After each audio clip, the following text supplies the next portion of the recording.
Hello, everyone, and welcome back to our channel. My name is Molly Sebrier, and I've got my co-host Stephen with me, and we have a very special guest today, Miss Annabel Simms. Those watching are probably familiar with her. She is the author of two lovely books, An Hour from Paris and Half an Hour from Paris, which Stephen has props. And so does Annabelle. So I just met Annabelle about 1 minute ago, but Stephen, you're the one who made this connection. So could you just tell me how you guys met initially? Wait, I can't audio. Annabelle, Just tell me how you guys met initially. do you have this playing, Annabelle, in the background somewhere? Do you have this playing, Annabelle, in the background somewhere? No, I've got nothing. All right, so Annabelle, the noise is coming from your side. So I wonder, potentially, could you put on some headphones? What it might be doing is it's playing back the audio to you. I've just muted you in the meantime, so we won't hear the echo.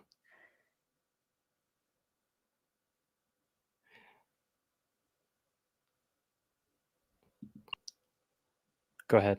Can you hear me now? Yes. Yes. Without an echo. Yes. Dare I speak? Hear me now? Yes.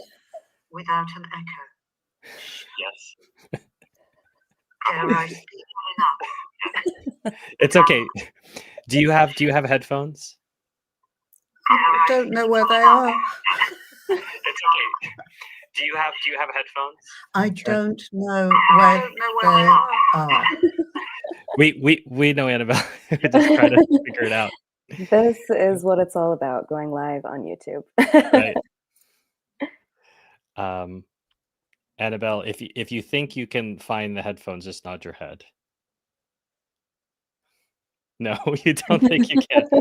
I'm trying to. What would be an alternative, Molly? I'm wondering, because I think what's happening is she has the StreamYard up, Yeah. but it must be.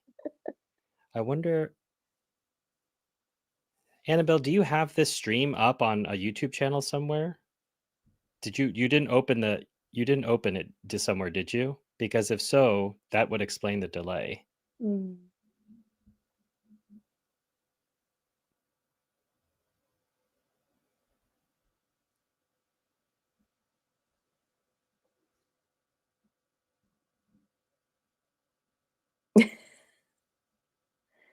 You do have it up? Okay. If you have any YouTube windows up, just close them, and that might solve the problem.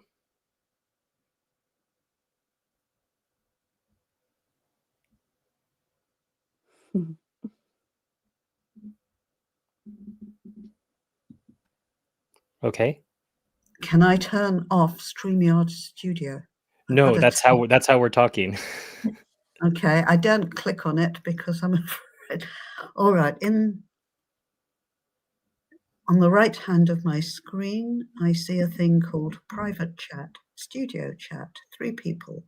Well, there's no echo now, so I don't know if you've done something to end the Let's hope misery. so. It's all right. Why do we start over, Molly, Okay. and then Yes. we can. Thank Yeah. you, everyone, for bearing with us with these technical difficulties. But again, that's what going live on YouTube is all about. So welcome back to our channel. You may know me and Stephen here from Tape on Tape. And Stephen was kind enough to connect me with Annabelle, who is the author of 2 books, An Hour from Paris and Half an Hour from Paris. We've been speaking back and forth over email for a couple weeks now, but this is my first time meeting Annabelle. But Stephen, how did you all meet? How did you get connected? Well, I knew about Annabelle from her books, but I didn't know that I would meet her when we would be in a union together, the National Union of Journalists in Paris. Yeah. So Yeah. I met her probably right around COVID. That was when Mm. I had joined, and then we developed a friendship from there. And the funny thing was I had her books, and every time I thought, well, I'll have Annabelle autograph it this time. never happened. Finally, I think it might have been last year when I had a dinner with a bunch of friends after I did my citizenship interview. I finally brought them and I said, Annabelle, please finally autograph these books. But they were such a joy, and I didn't realize I would get to meet her that way. But yes, we were at a union together. Okay. And I'm organising the Christmas dinner. As next, usual. 9th of December. Wonderful. Nice. Very nice. So pity. Annabelle, oops, sorry. Oh, I said, pity you can't be there. Yes, unfortunately. I know. I love Paris during this time of year too. It's so nice.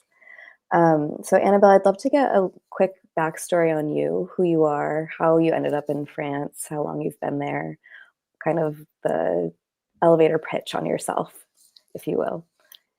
Well, I was born in England to Hungarian parents, and my mother was a great Francophile, so I think I get that from her. I lived in London from the age of 15 to 41. Okay. And my life seemed to be well established there. And I was teaching English, business English, and English literature in adult education in a college in North London. And after about 16 years there, I got promoted to train other teachers in adult education, all subjects. So I had technically, reached I was going up in my career. And then I had my 40th birthday and midlife crisis, because I realized I was on top of that job. It was supposed to be really difficult, and it was, but after a year I was on top of it, and there was nowhere to go but up. More responsibility, less teaching, practically no English language or literature teaching, basically training other teachers of adults. And I realized I felt depressed at the prospect of the next 10 years. So I asked for a year's sabbatical, and I worked out that if I didn't do it then, I'd never do it, because I'd just become so over responsible and important that they wouldn't be able to replace me. Anyway, I wangled it by saying I would go unpaid for a year. They gave in. They saved a lot of money. They just parceled out my job to two other people who weren't able to say no. And I went off to France. I retrained. I did a month's course on teaching English as a foreign language, which of course I'd never done. I taught English to the English. And went to France for a year's unpaid sabbatical and never came home. It's so funny because I feel like it's very similar to my story. I was 22 when I did almost the same exact thing. And it was also only supposed to be a year, and somehow it turned into 10. It's very easy, I think, to get caught up in France and wanting to stay longer than a year. A year never seems like enough. I did sort of vaguely think I'd go back, but I actually never did. Yeah.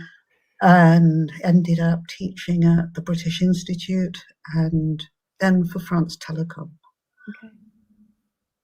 So, well, with the vague idea that I'd go back. Okay. But, Stephen can tell you, I'm still here. Not just still there, she's picked up a citizenship too. That's very exciting. Very exciting. So congratulations on that. Thanks. How's yours going? Well, we did a video of this. I was rejected for not paying enough taxes. But Annabelle, this only reaffirms that really I'm an American, it turns out. No, it would make you very French. Well, it's more that the French like to brag at dinner parties about how they didn't pay taxes, but that's only because they're citizens already. Well, I did pay my taxes. But yes, it was quite a step, that one, because it's a commitment that I didn't commit to staying. I still haven't committed to staying, but it's been a long time now. And so how did you go from teaching English as a foreign language to working on these books? Well, the teaching English as a foreign language wasn't terribly demanding because I only worked part-time. I've never had a proper job since leaving England. And I was going out every Sunday to explore, basically to get into the countryside, any countryside, because I had a garden in London, but haven't got one here. And I wanted to get away from the concrete, get away from very densely populated Paris, get away from Parisians, and get away from other tourists. Well, tourists, basically. So I spent every Sunday exploring with it's the forerunner of the Navigo, the travel card. And it wasn't until some friends from London came to visit, and I didn't quite know what to do with them because I was busy that weekend, but I gave them instructions for going to a place that I thought they'd like. And it was Écouen, which is in an hour from Paris. It's a chateau museum outside Paris, accessible by train, and you walk to it through a wood.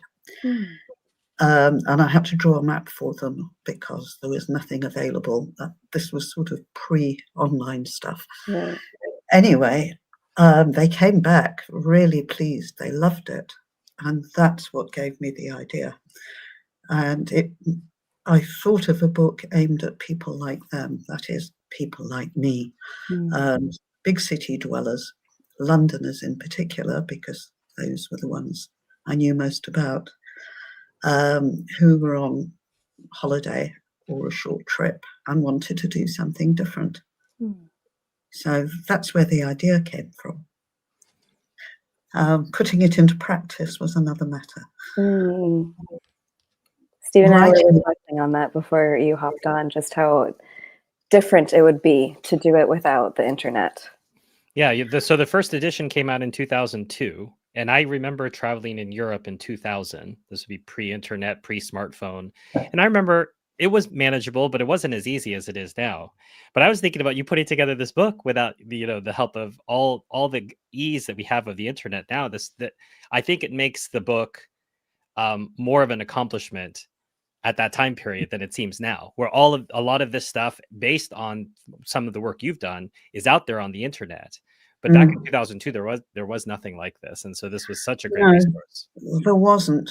The information was available, but it was in different places and had to be winkled out of different organizations.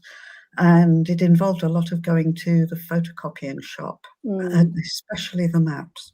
The maps were the biggest challenge because I discovered that you can't trust maps. They all lie. I didn't know this. I knew from experience, because I'd been to these places, that the maps had simply copied earlier maps and that nobody had actually set foot there and walked it. So the map showed a ferry across the Seine as a ferry, but wait a minute, it showed it as a bridge. That was it. It showed it as a bridge. I knew there was no bridge. There's a ferry. But the cartographer working for my publisher, when I finally found one, just preferred to put his faith in the published maps. So I had to point out to him that no, they're not reliable, and that you'd better trust the ones I've done, which meant learning how to draw to scale from different maps that were of different scales.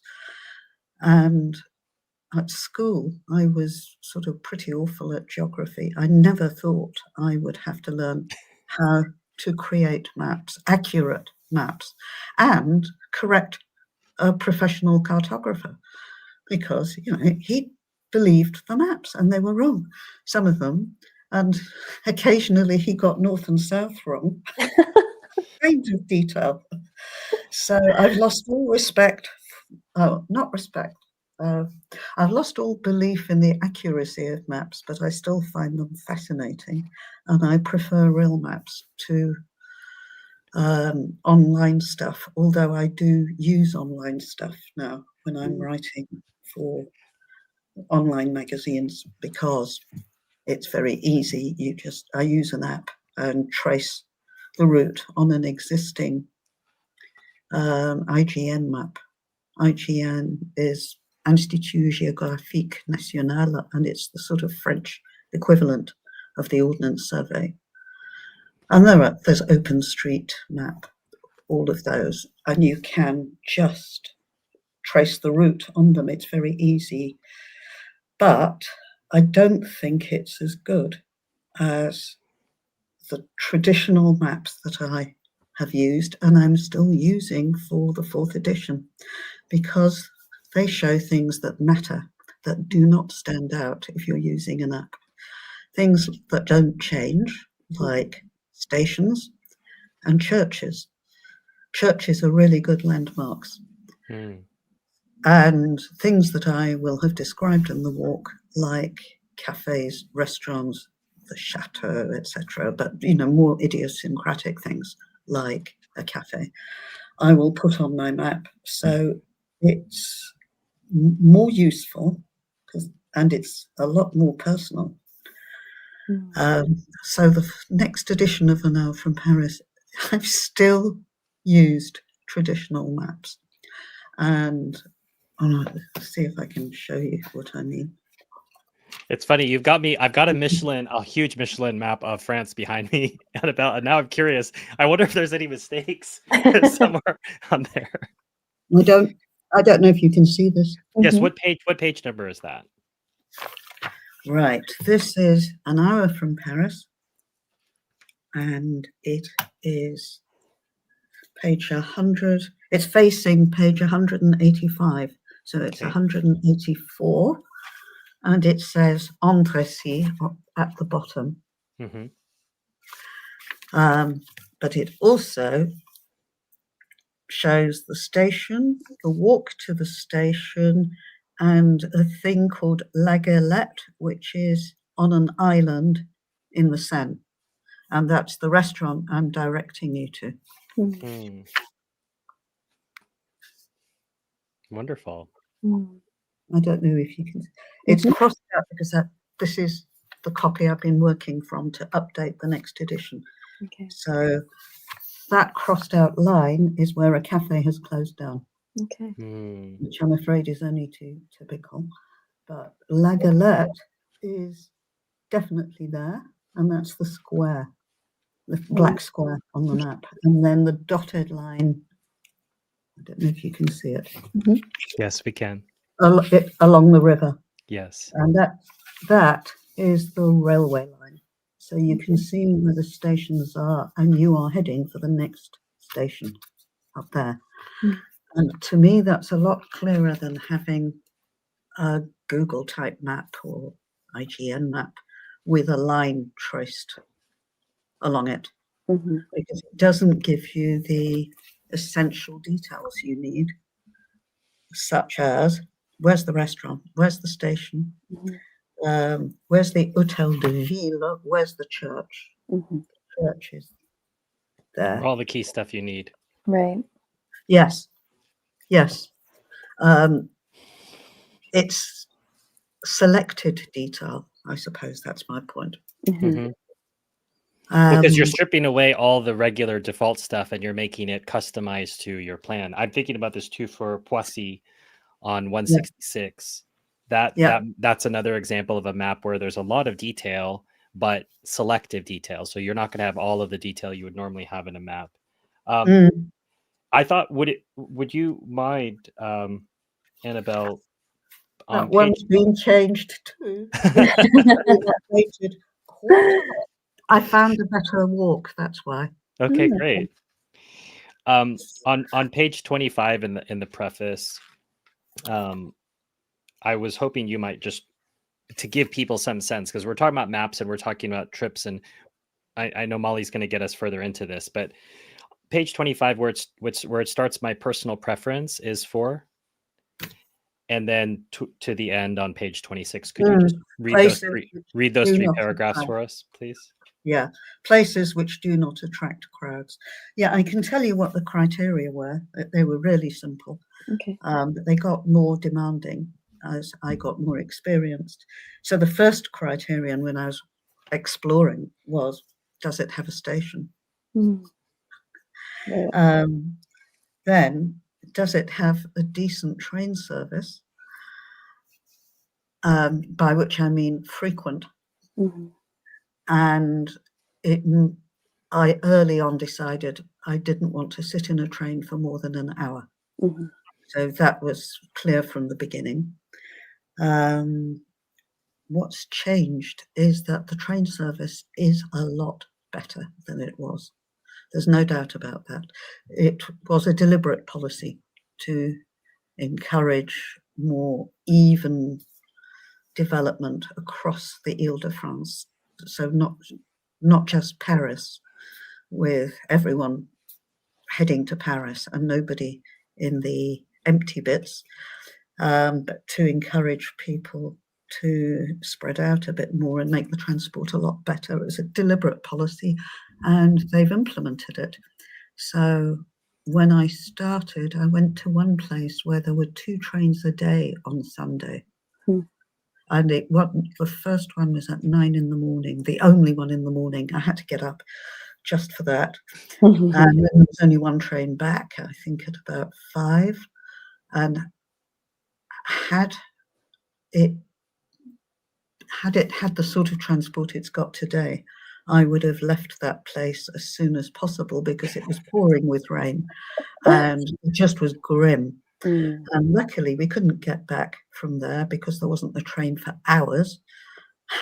And we discovered a village, a lovely village, having its annual football fete. Yes, it was still raining, but they had steaming vats of couscous under shelter, which the village ladies were ladling out. And it was an absolutely wonderful discovery, which I'd never have made had I been able to get back to Paris. Right. But I still haven't written about it because I think it's too far out. Okay. So that was a very clear limit, an hour. Well, Annabel might also not write about stuff if she wants to keep it a secret for herself. I'm honestly thinking of other people. This was once a year they have this football fete, and we just stumbled across it that day. I mean, it was a series of astonishing coincidences, which I don't think would normally happen. It was pouring with rain. It was their fete. And we got talking to people at the fete, and the church was locked, of course. And I said I'd like to see it. And they asked Monsieur l'Adjoint du Maire, who turned out to have the key, and he let us in and took us round. And we met his wife. They were lovely. I don't think that would normally happen. I'm thinking more. One time, Annabel, Molly, she came to a party and she had precipitately left a beautiful swimming hole in the Seine. It's not a swimming pool. A swimming hole. Oh, sorry. I hate that expression. You mean like a spot. You'd found a place where you spot. can safely swim in the Seine, which people don't know about. Right. And so I'd asked her, I remember a month or 2 after the party, I said, hey, where is that? I'd like to go. And she said, sorry, Stephen, I can't tell you. I said, so sometimes there are secrets that do not make it to the books. And that great swimming spot is one of them that Annabel will keep. I can tell you there's a follow-up to that. I went to the same place this year and there was a barrier. So I moved to the barrier. As one does in France. Very French of you. Went and swam anyway. I was with a friend, and as I was coming out of the water, we saw the owner of the house to which that jetty belongs. Mm. And he was furious and came raging up to tell us that, can't you read? There's a barrier there. There's trouble going on. And I calmed him down by saying, "You're absolutely right. Yes, I was deliberately ignoring that barrier," explained why. And he said, "Well, actually, this is not a public jetty. There's the work is being done. It's temporary, but you're not supposed to be stopping here. It's a public footpath past it. Mm. But as you are so civilized, of course you're welcome to come." And then he invited her in for a party, right? I That's love the next that. part Not of it. quite, but I do have his permission to go back. So I've got another good reason not to tell anyone, because I think he would not like it. And I had no idea it was actually private land. Mm. Mm. He said, you're not holding wild parties, you're not getting drunk, so fine. But people have been known to do that. But that story is very illustrative, Annabelle. I think so much of life in Paris, those of us who are not from there, there's that sense of oser. You if you're walking past a courtyard and the door is open, once you've lived in France long enough, you go in. Mhm. And you say, okay, I'll wait to be stopped. Someone's going to stop me, but in the meantime, I'm going to go look. And that's the fun thing when my friends are visiting Paris and I've taken them around, they said, can we go in? I said, don't worry about it. Let's just go. Mhm. And 9 times out of 10, no one's going to stop you. 1 out of every 10, a security guard comes out of nowhere and starts yelling at you. But 9 times out of 10, no one stops you. You see what you want to see, and then you move on. That sense of exploration, it's within Paris, but I think, as you illustrated, it's outside the city limits as well. It's sort of a French thing. I would add to that.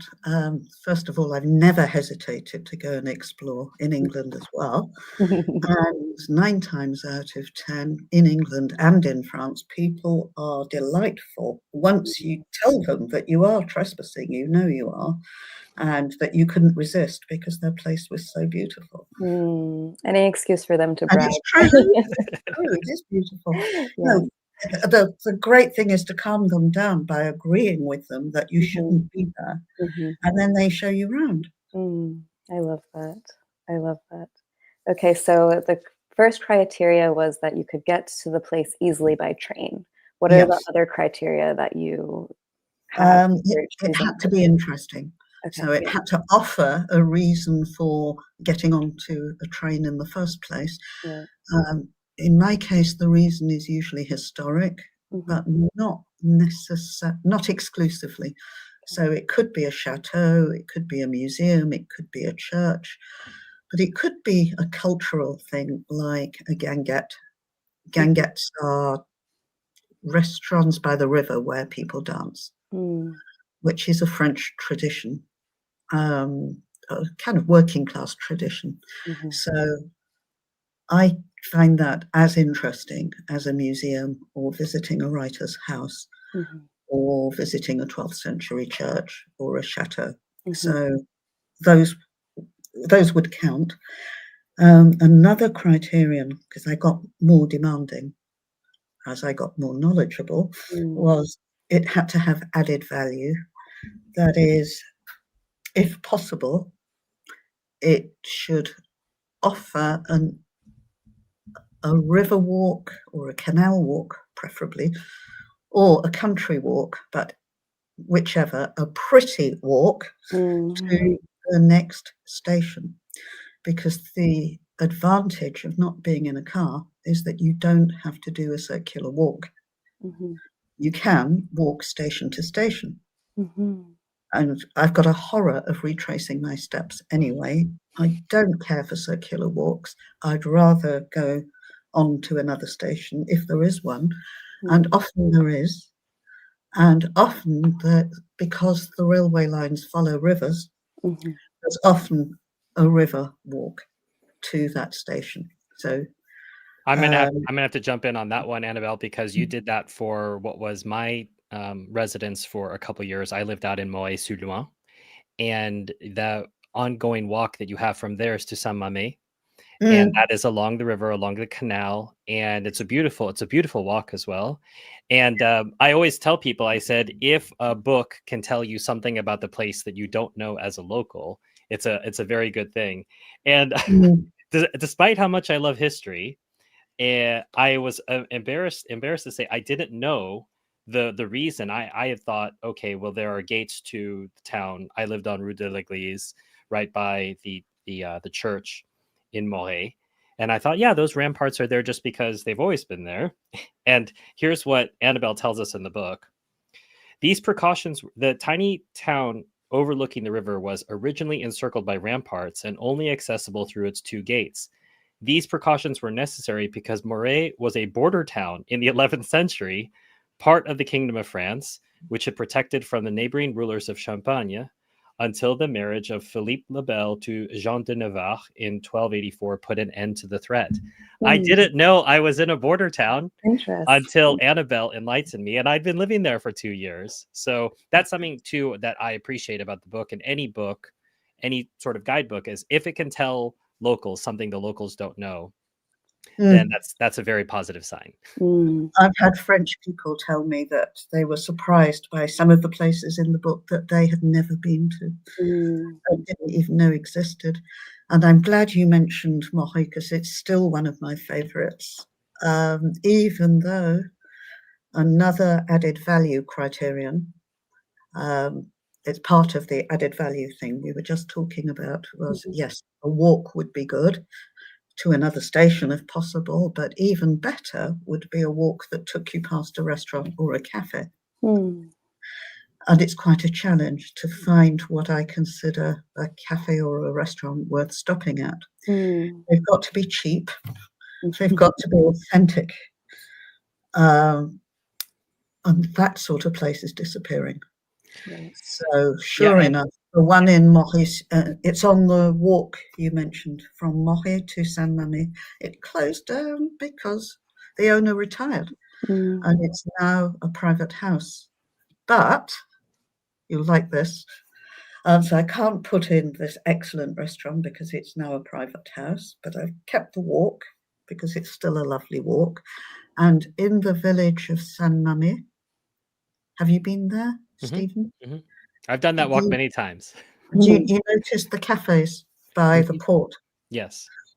Well, there's one which is, I'm quoting what some French woman wrote on French TripAdvisor, that it's straight out of Simenon. It is.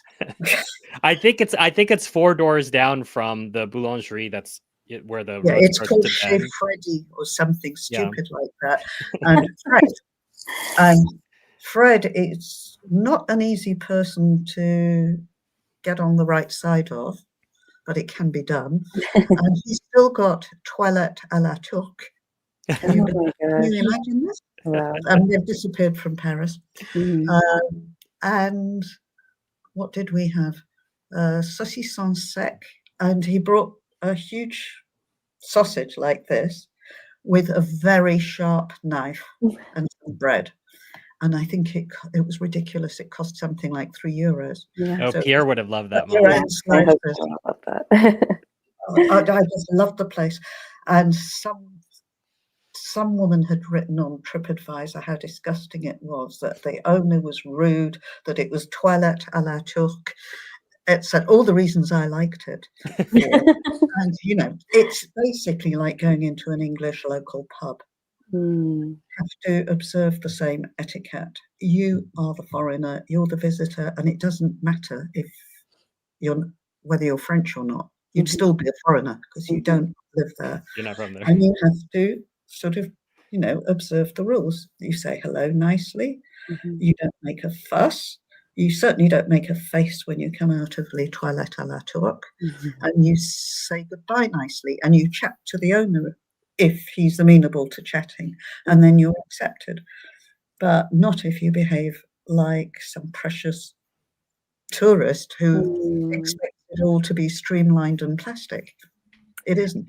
I think that's something just generally important and good to keep in mind when traveling throughout France, especially for Americans. We Mm. can kind of be obsessed with wanting things exactly how they are in the United States, and when they're obviously not in France, like people get very, very flustered. Well, the worst is when the French themselves get like that. Yes. Because it was, in fact, a French comment on French TripAdvisor that, you know, how rude he was. And basically, she was sure the place was filthy. It wasn't. It was just old-fashioned. And Simenon, that's so accurate as a description of it. It was straight out of Maigret. Well, and just to level set, Annabelle, we've dined together more than once. To level set, when you say cheap for people, are we talking €3 glasses of wine and 13 euro on entrees? I'm sorry, mains. We say entrees in America, but mains in France, plat. Yeah, Yes. that's and so just to translate that for Americans, that's like $15 for a nice dish, and $4 for a glass of wine, sometimes local. And I think that's very reasonable. Well, more and more places in the Ile-de-France are charging the same as in Paris. In Molli-sur-Loing, they now do. Yes. But not in Saint-Mamet. And you've just got to walk a little bit to Saint-Mamet. Yes, and I found another walk from there back to Molli-sur-Loing station, which I didn't know, but it didn't exist because there's now a footbridge that didn't exist. Have you taken it? Yes. Well, I didn't know about it because it wasn't there when the first edition or the second edition or even the third edition came out. So I followed this footbridge, and it's a lovely walk, and it goes past a campsite. And the campsite has a cafe.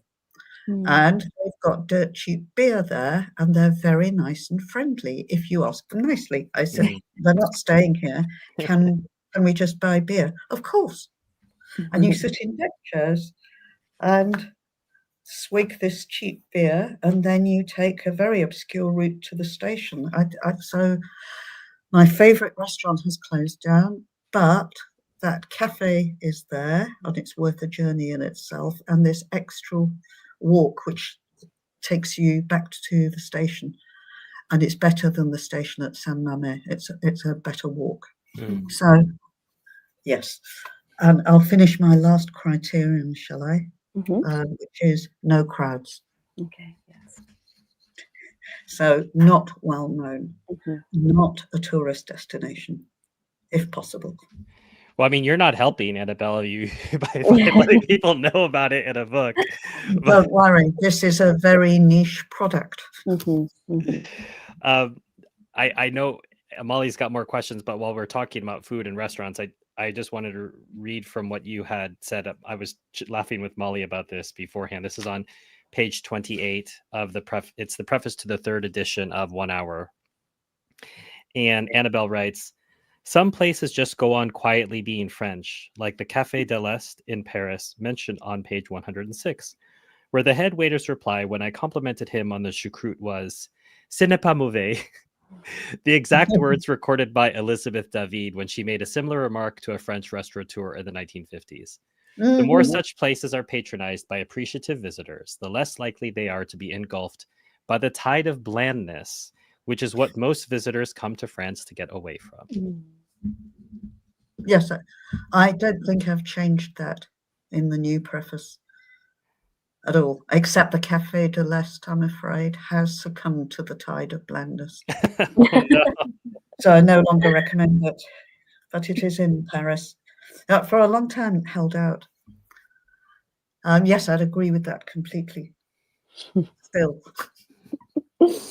I mean, it's interesting. The criterion is very specific, and I can see exactly why that is exactly what you would look for in a place to include in some of these books. I mean, where do you start? Do you start with the train and then move on from there? I'm just so interested in the process of choosing a place and then going on to actually write about it and include it in one of the guides.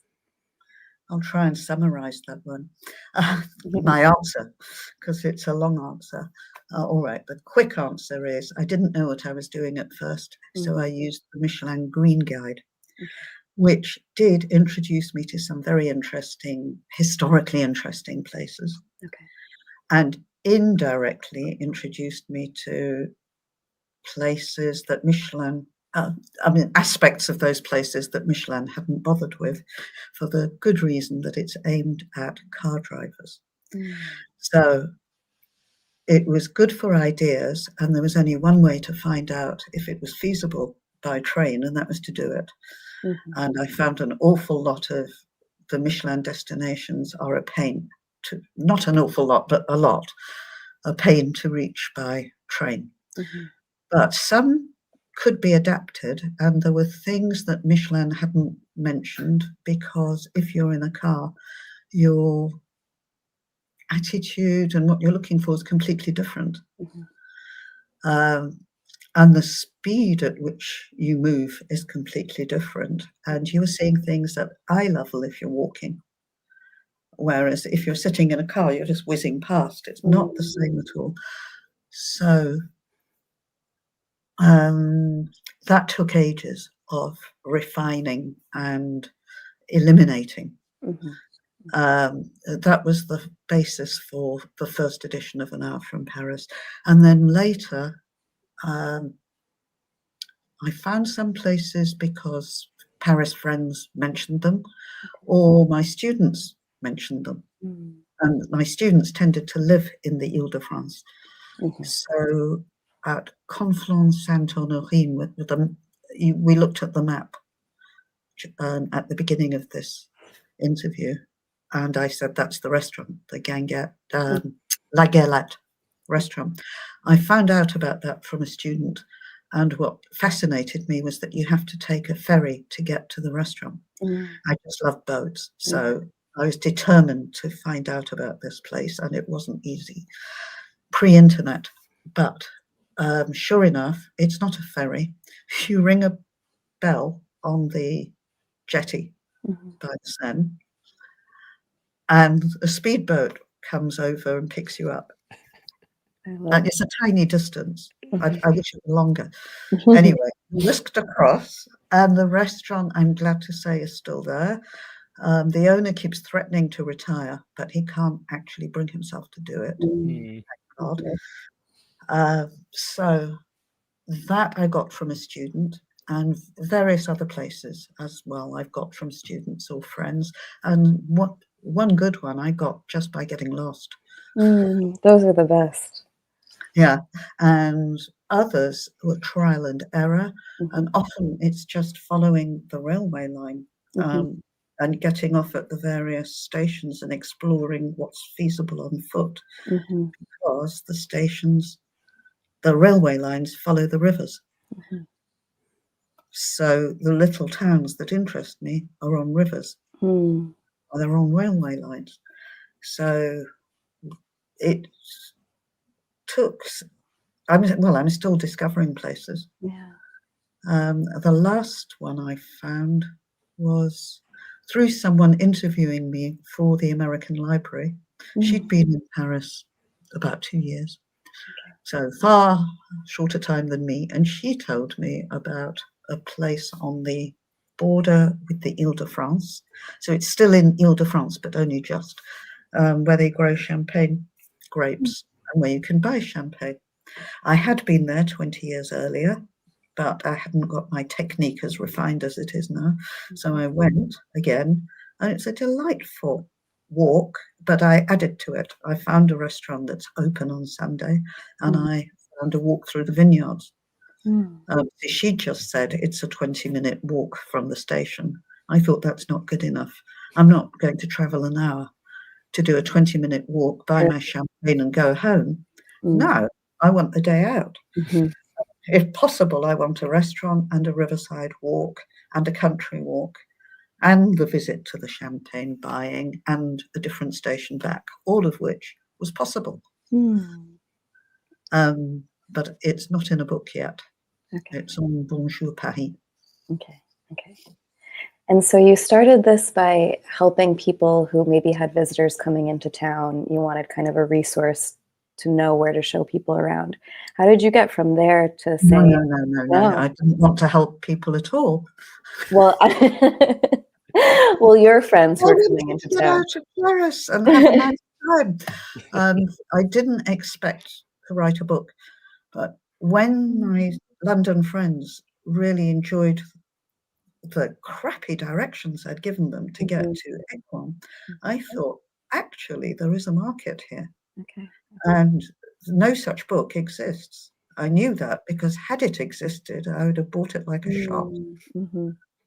And so how did you, immediately from there, did you start to look for a publisher? How did you go about actually getting yourself published? Actually writing the book was very enjoyable and took less than a year. Okay. Getting a publisher was a nightmare. I can imagine. Couldn't get anyone interested in England or in France or America because they rightly said it's a very niche product. Yeah. Which means niche readers, which means not a lot of books sold. Number of readers. And in despair, I wrote about a place I'd visited and tried to get it published as a newspaper article, not knowing that that's considered impossible if you are not a published writer. Anyway, I'm glad I didn't know that.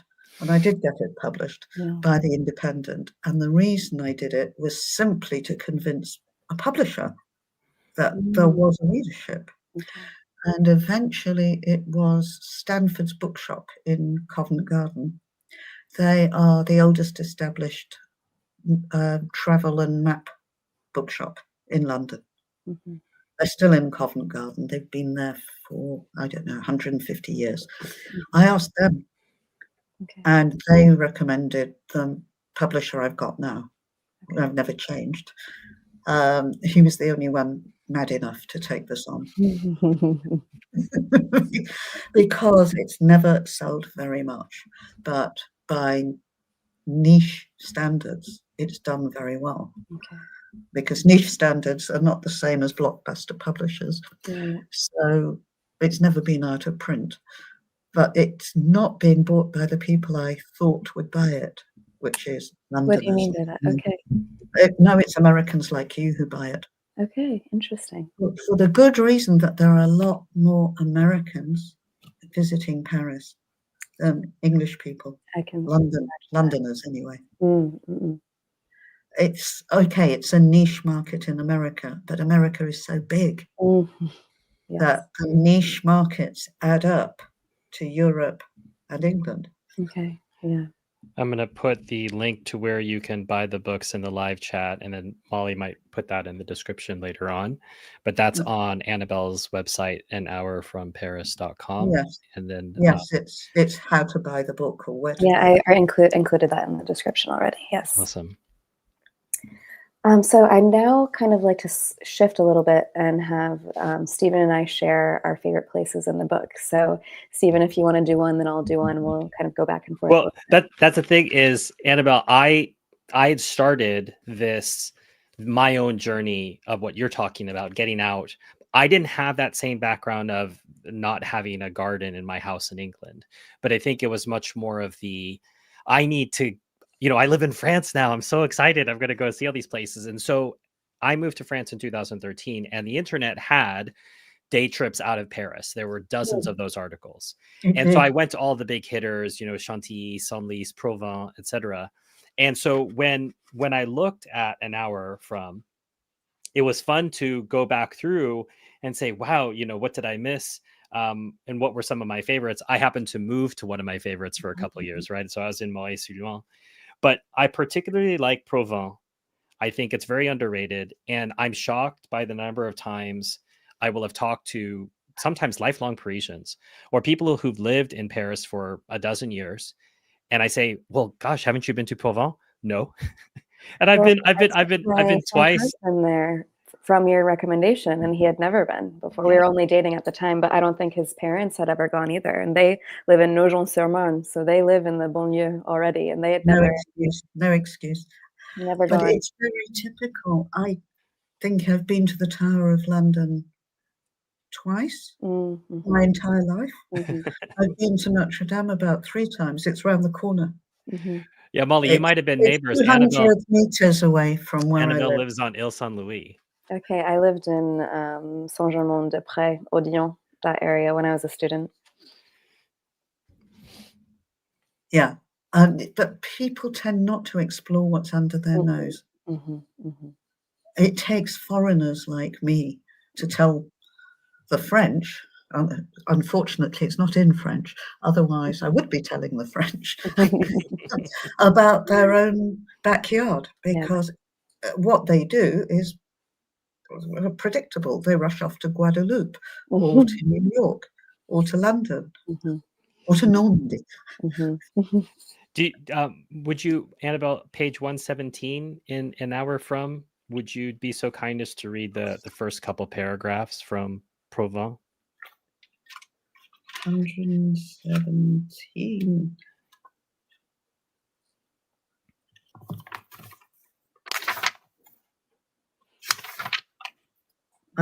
The city?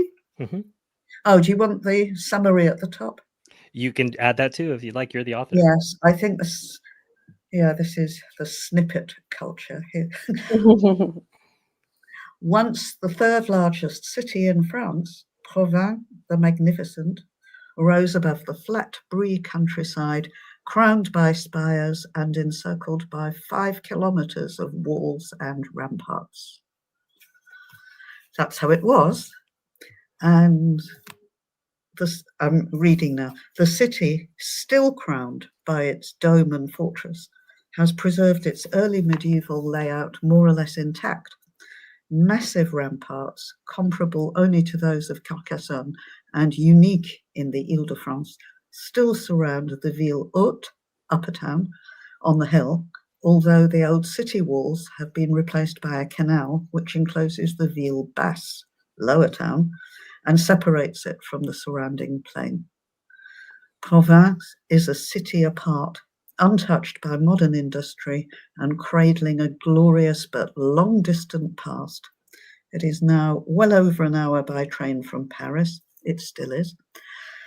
But the journey is easy and the ramparts are worth the trip. I'll stop there, but that more or less sums up why you should go. And you have the sequel. People don't realize, half an hour from Paris. The third sequel, 15 minutes from Paris. Or 5 minutes.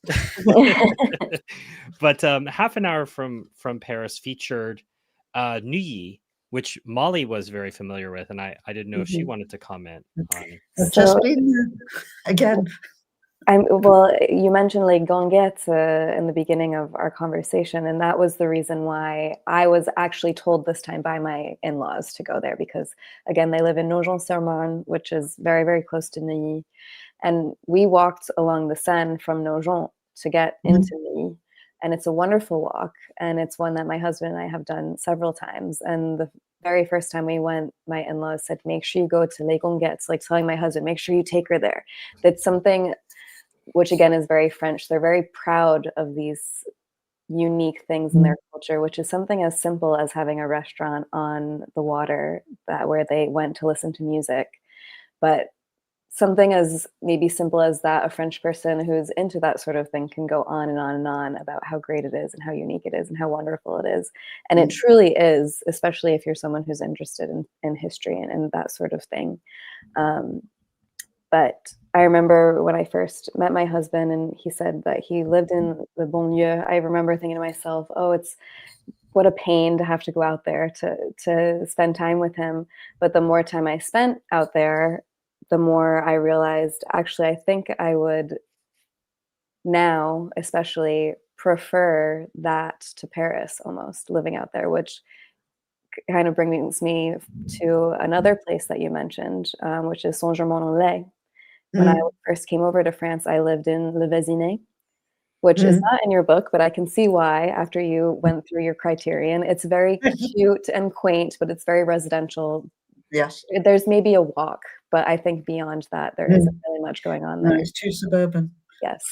But Saint-Germain-en-Laye is just, a not even 5-minute train ride from Vésinet. So I would go there quite often. And in the beginning, I would find myself feeling frustrated that I wasn't living in Paris, but now in hindsight, I can look back and just, it was such a beautiful area.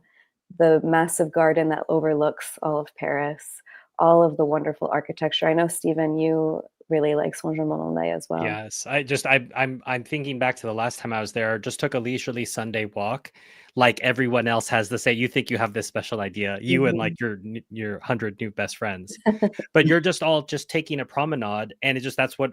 Of course, I would do that. It's a beautiful day. Stop by, take in the view, and beautiful museums in Saint-Germain-en-Laye as well.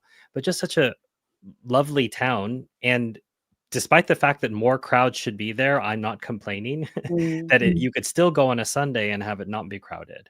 So, yes, I couldn't agree more.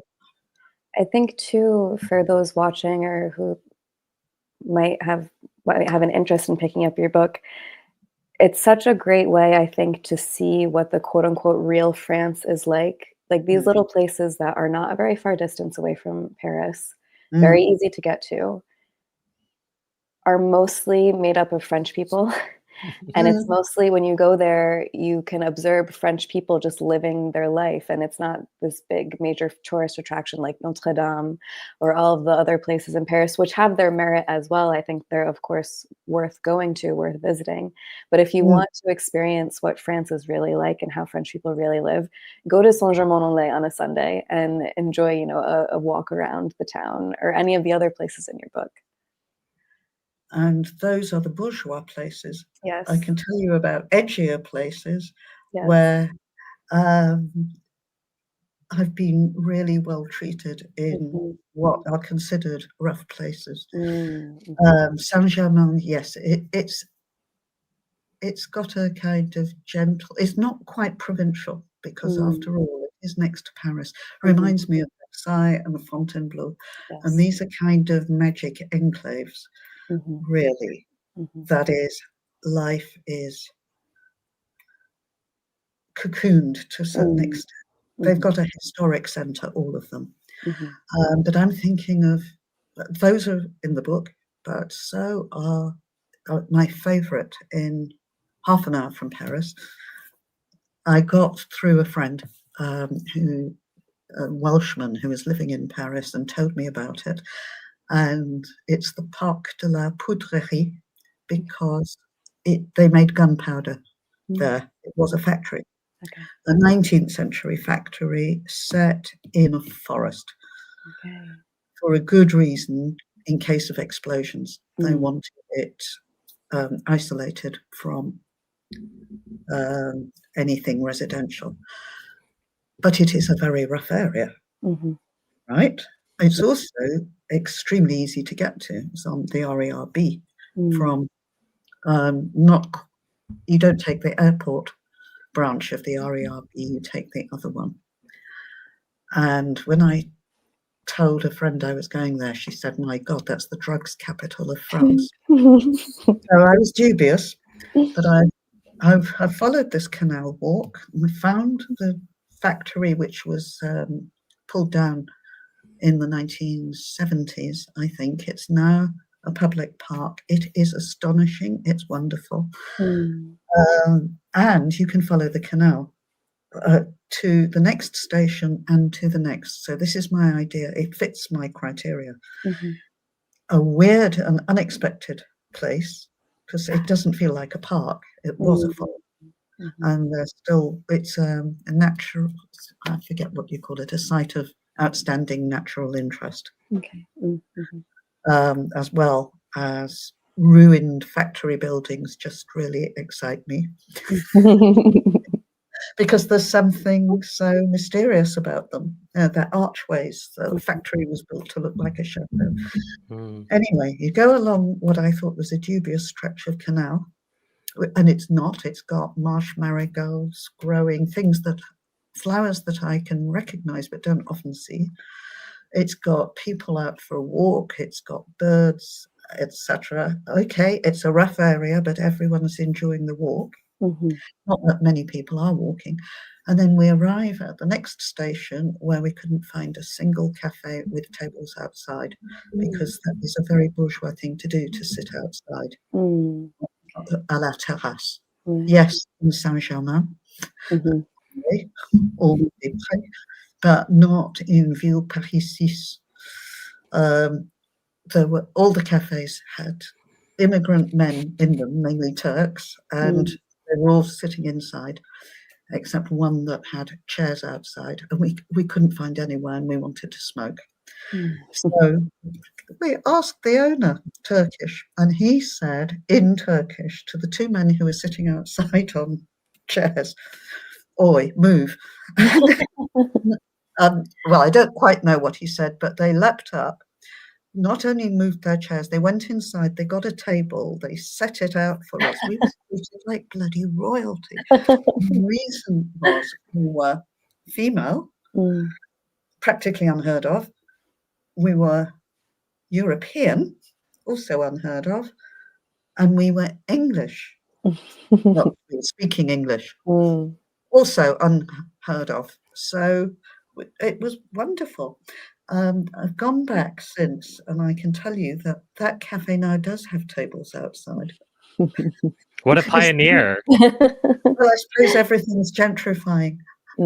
Yes. But it's not the first time I've gone to a place that had a bad reputation and been treated royally, because they're so astonished to see people like me who are on foot and not in a car and not in a group. Right, but that's a meta commentary as well. I think worth thinking about, Annabelle. I was in Cambodia this summer, for example, and I think a couple of weeks before there had been some border clashes with Thailand, or I was in Lebanon the previous summer, and of course there's always border clashes with their southern neighbor. But as long as you take the proper precautions, don't be scared off by reputations. I think that you'll find a lot of pleasant surprises often. Yes, that's been my experience. I still remember everyone talking when the first time I went to Marseille. A lot of the French people say, "Marseille, Stephen, what are you talking about?" And I had an amazing time, wonderful. And Les Calanques are down there, and I couldn't get over the fact. I said, "Boy, Marseille just has," we would say these days, bad branding. That it hasn't gotten over the branding that it got, 20 years ago, and the French now still hold on to that branding. So you got to go down there and check it out for yourself. It isn't what you think it is. Couldn't agree more. Stephen, I don't know if you have any of your other places that you want to mention. I do, but we've already taken up an hour of Annabelle's time, so I don't want to be greedy about that. We started late, but it is an hour. Is anyone still following this? Yes, there are. We have, and I mean, it is called An Hour from Paris, and it is an hour, so we want to be respectful of the title. But we put in the chat, if anyone has any questions for Annabelle, to please put them in the live chat, and we'll read them out to her. And if not, we can let her get ready for her evening. I've got another Zoom call soon. It's the NUJ, Stephen. Right. An important duty. It'll be nice to share this video with them, Annabelle. Yes. Former men. How do I do that? You send me the link? Or... Yes, Molly will do that. As soon as we're done, the video will be ready. You can see that technically I am, shall we say, retarded? No. If you send me the link, I'll be able to post. Well, you can tell me if what I posted on my blog. That's the correct. Work. Yep. Yes, that link will still work. Yes. Okay. All right. And if you send me the link to this, which is the recording, is it the same or not? The link is the same. I still would prefer you to send it to me. Okay. I'll email it to you as soon as we hop off. Thanks. And Stephen, when are you coming to Paris? Not until April, unfortunately. I've got lots on between now and then, but I'll be there in April for a couple of days. We can go grab a coffee. Right. And Molly? Yes. When are you coming back? I'm probably not until the fall. I'm pregnant right now, so I'm having my baby in March. So congratulations. Thank you. So my French family, my husband is French, so my in-laws will be coming in April, and then we figure by September, October, the baby will be big enough to take on the plane, and so that he can meet the rest of the family. We were there just in February. We try to go back at least once a year. but that feels like so long ago. And we normally go either for Christmas or January or for February, and so it feels weird not going this year. But I'll be a little bit too pregnant to be on the plane for 7 or 8 hours, I think. So I'm excited to go back in the fall when the weather will be better. The past couple of years, it's been, the middle of January where that's not the best time to be in Paris. No. Anyway, look forward to seeing you there. And I can tell you that, did you go to Chez Fifi on the Marne?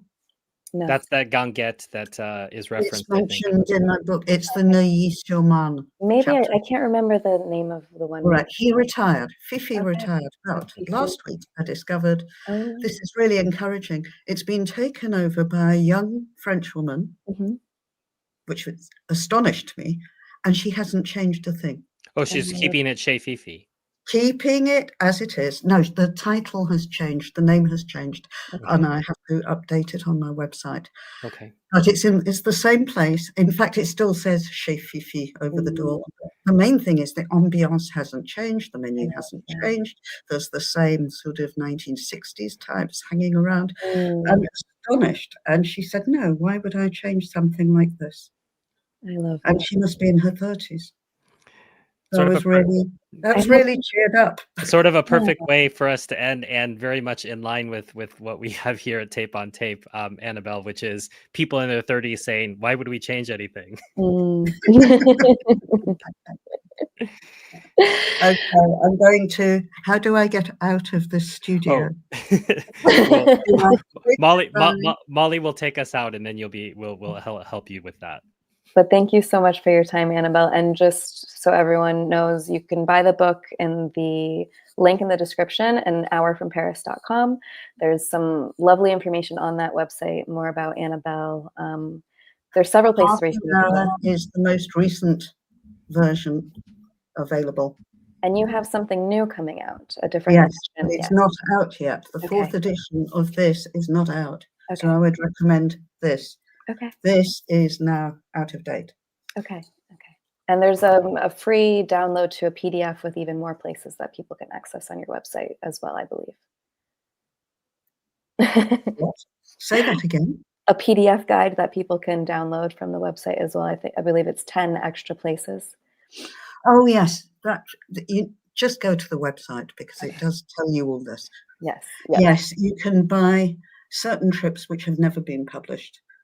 Either separately or as a set, direct from my website. Perfect. Okay, well, thank you so much again. And everyone, thank you so much for watching. If you have any questions or comments for us, feel free to put them in the comment section. Send this to anyone who may be planning a trip to Paris soon. It's really filled with unique places, especially for people who have been to Paris a few times and they want to do something different. But as always, thanks for watching. See you soon. Et à bientôt. À bientôt. Bye.